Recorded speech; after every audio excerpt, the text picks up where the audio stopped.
it's Samantha from Tutorials here. Today I'm going to show you a fun tutorial where we're going to make a pair of earrings using a silkscreen, some mica powders and a couple layering techniques. So I've got a piece of black here, and this was rolled out on the second thinnest setting of my pasta machine.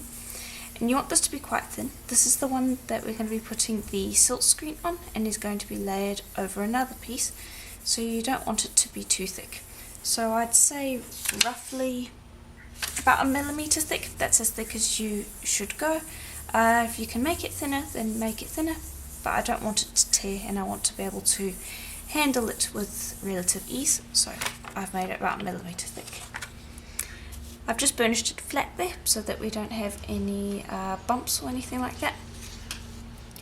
This is my silkscreen of choice, and I'm going to be using this cutter with it, and then this is going to be our final earring shape. So just make sure that this shape that you have for the silkscreen fits inside that. So we're going to be using this. I'm not going to use that right away. Choose a couple of mica powders, and I've got a couple here. Okay, and any mica powders will work. These ones I sell on my Etsy store, Jessima Design, if you are interested. But again, any mica powder will work. Pastels will also work if you want. Then I've got the silkscreen just off to the side here, and I want to roughly emulate the pattern. Just roughly. So I've got the green down here, which is going to kind of be where the crocodile print is. Then I'll grab some of the orange, layer that over,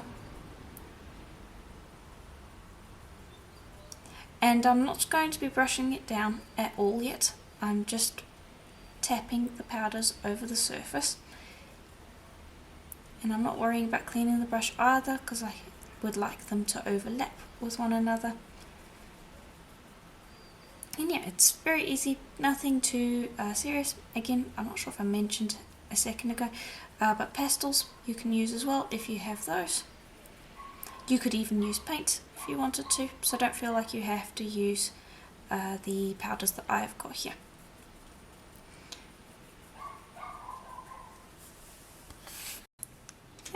And there we go. Then just use the excess powders to just go over the surface and make sure you don't have any black, like so.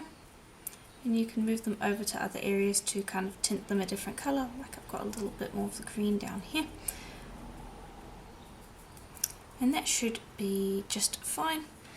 Then don't brush it over, you want to blow it out of the way. I'm actually going to use this to catch it. Okay, and I can brush that off to the side. Then once you've blown away the excess, you can just quickly brush over to get rid of the last extra bits of mica powder, like so.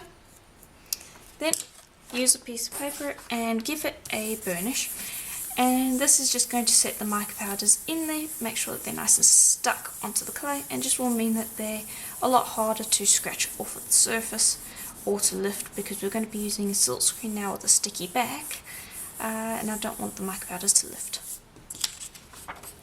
So I can pop that over the surface, like so. Then I'm going to grab the silkscreen, and I'm going to lay it so that the green is lapping over the green that I placed on here. And get this a light burnish over this top as well. Okay, and I'm going to be using two colours of acrylic paint. I'm going to be using gold and black. And I will start off with the black, like so. And then, like halfway down the piece, I'll place the gold. Okay. Yep, use a card to brush over the surface. like so.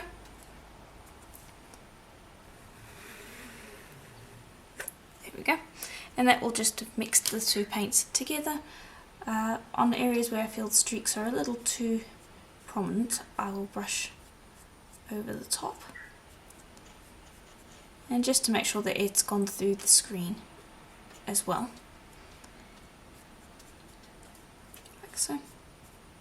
Just blend those together a bit more. Okay. Give me a moment just to clean that off. There we go. And then lift up. Clean that silkscreen off. I clean that in cold water just by the sink. Give it a bit of a brush off. Okay, so silkscreen's clean. I've got it drying because we're going to be using it in a bit again. And I'm just going to lift this up. The paint is still wet, so if it is for you, just be careful. There, you can see how that looks. I'm going to pop that off to the side and allow it to dry. Clean off the tile, allow both that veneer and the silkscreen to dry. Okay, then once your silkscreen is dry, bring over another piece of black polymer clay, and I've got to mention the brand that I'm using today is Polymer, but any brand will work, so use your preferred one. But yeah, bring over another sheet of black. Now this one's about twice as thick as the last one at most. This is more about 1.5 that thickness, but you can make it twice as thick, it's up to you. It really depends on how thick you want your earrings to be. I'd say about 2mm thick. Now I'm just going to give this one a quick burnish as well. And what I'm going to do is I'm going to bring over the silkscreen, pop it sticky side down again, burnish that on so that it's stuck to the surface. Then we're going to use the gold acrylic paint again, and it's just going to be gold this time. And then swipe that over the surface. I'm passing over a couple of times to make sure that it's through the screen. That should do. That up. And again, go clean your silkscreen. Okay, and then once this is dry, I'm going to place just a sponge over the top, and you can use any kind of texture you want, just so long as it's a relatively soft texture. Sandpaper's a nice choice as well, but I just want to run that over the surface a couple of times just to get a light texture there. And just bear with me for one moment so I can show you that texture. And there we go. Hopefully the camera is able to pick that up. But there we go. Now we've got our two veneers that we are going to use. Okay, and so the first thing I'm going to do is I'm going to bring over this piece, place that down, and I'm just going to give it a very light burnish so that it sticks down onto the tile for this next bit. Make sure that you're using a tile that can either go in the oven or the overheat gun, and just burnish it down onto said tile.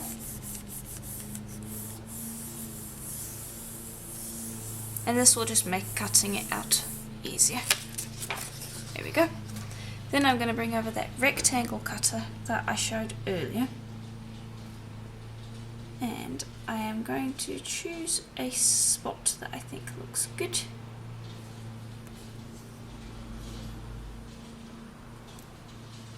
Cut. And cut out 2 of those, and you can of course cut out more, but 2 will do for now. And then you should be able to lift this up and out of the way.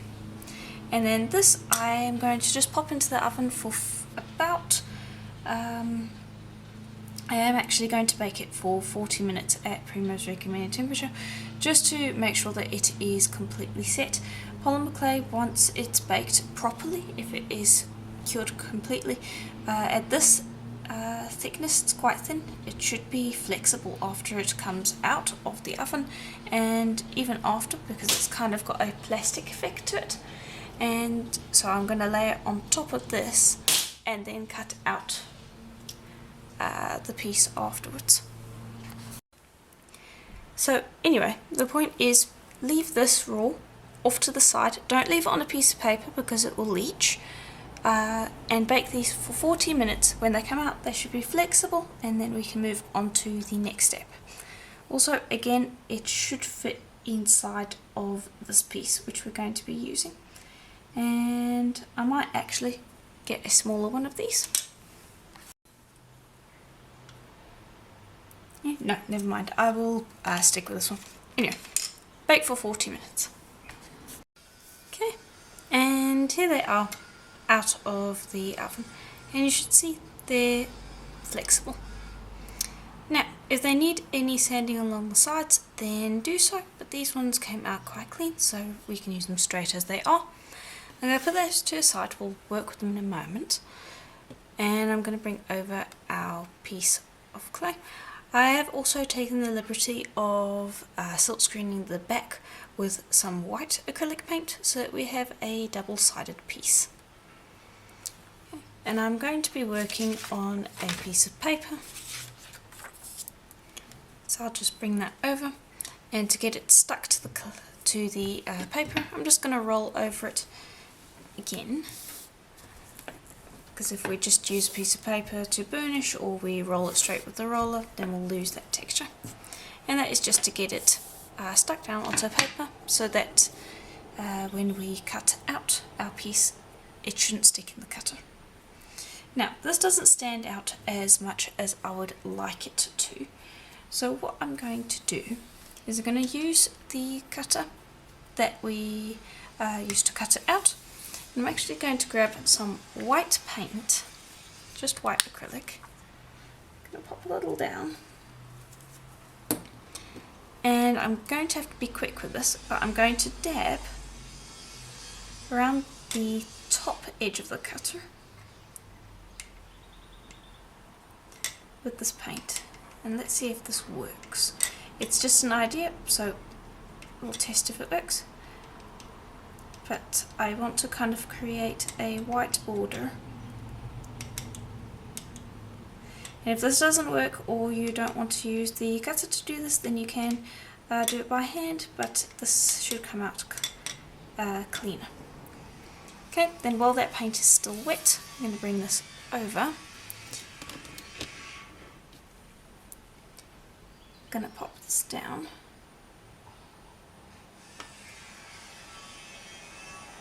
And I'm going to press.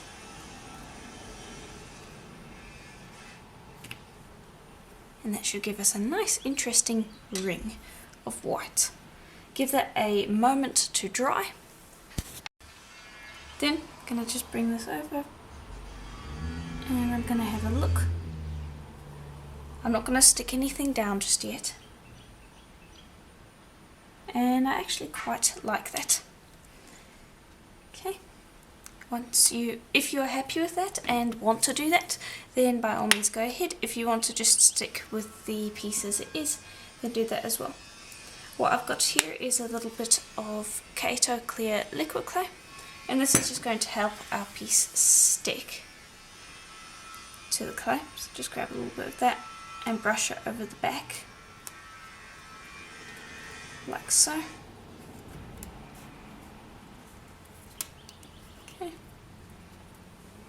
Go. And I'm going to grab that, and I'm going to try to pop that into the middle.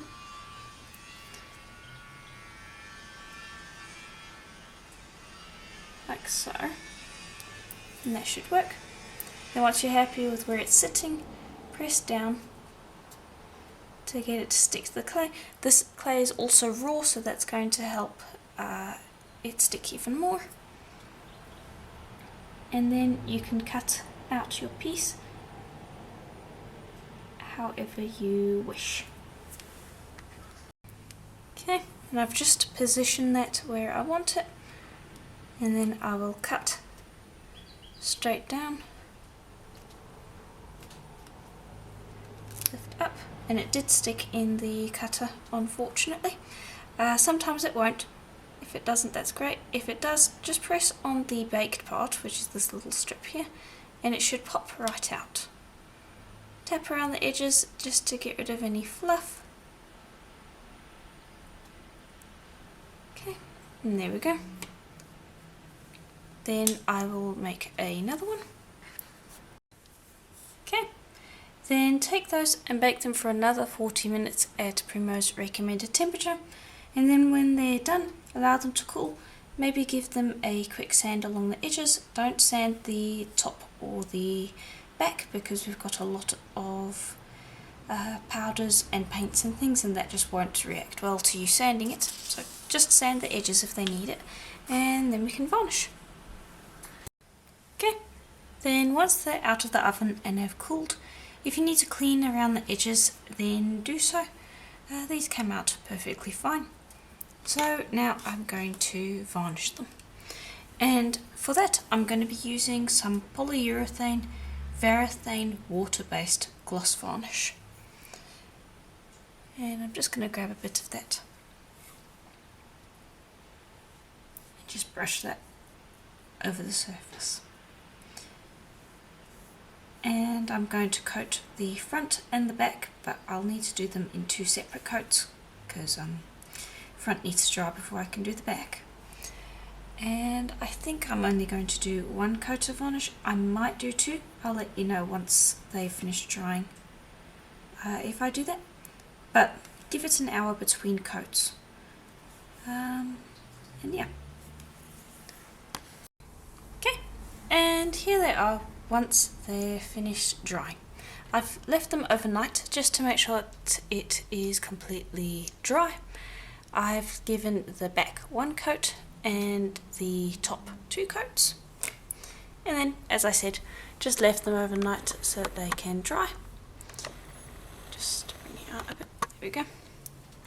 And now I am going to drill. I'm just going to use a pin drill here, and I'll drill at the top, just a simple hole. And this is just easier to do, I find, after it's baked versus while it's still raw. You end up with a lot less distortion and a much cleaner finish. And also you don't have to worry about varnish getting into it. And it shouldn't take much to get through. Just clean it off every once in a while. But yeah, just drill both of them like so, and then you'll be able to assemble. I'm going to be using brass today because I think that's what matches well with the colours that we've used, but you can use any colour you want. There we go. Then make sure that you go through the back as well to just make sure that that hole is nice and clean. There we go. And then repeat with the other one. Okay, and then when you're done with that, very simple, you can just grab a jump ring, open that up, pop it through the hole, put your ear wire on, and close up that jump ring. Repeat with the other one, and you're pretty much finished. It's very easy. If you want to, you can add some accent beads. I'm not going to do that this time around, but you absolutely could do that. And again, if you don't want to make a pair of earrings, you could easily turn this into pendants as well. Keychains are another one. Let me know if you're interested in seeing other things such as keychains, picture frames, just something a little different with the polymer clay, because I usually just make earrings and pendants, sometimes collars and bangles, but yeah, let me know what you would like to see in the comments below if you have some ideas. But yeah, that's pretty much it for today's tutorial. nice simple one that actually looks quite complex towards the end. The whole creating of your veneer and then layering it on top of another one can be used across a bunch of different effects. This one we've gone with a really tribal effect, but I'm probably going to revisit this in the future with something that maybe would imitate porcelain. So feel free to play around with the different effects that you want. Don't feel like you have to follow exactly what I did in this tutorial. And if you liked it, let me know in the comments below. And if you'd like to support the channel further so that I can continue making videos just like this one, please do consider becoming a member. There is a YouTube membership and or a patron membership. They're both pretty much the same, so whichever one you prefer if you want to consider that. But yeah, thank you for watching the tutorial. It is greatly appreciated, and I will see you in the next one. Bye for now.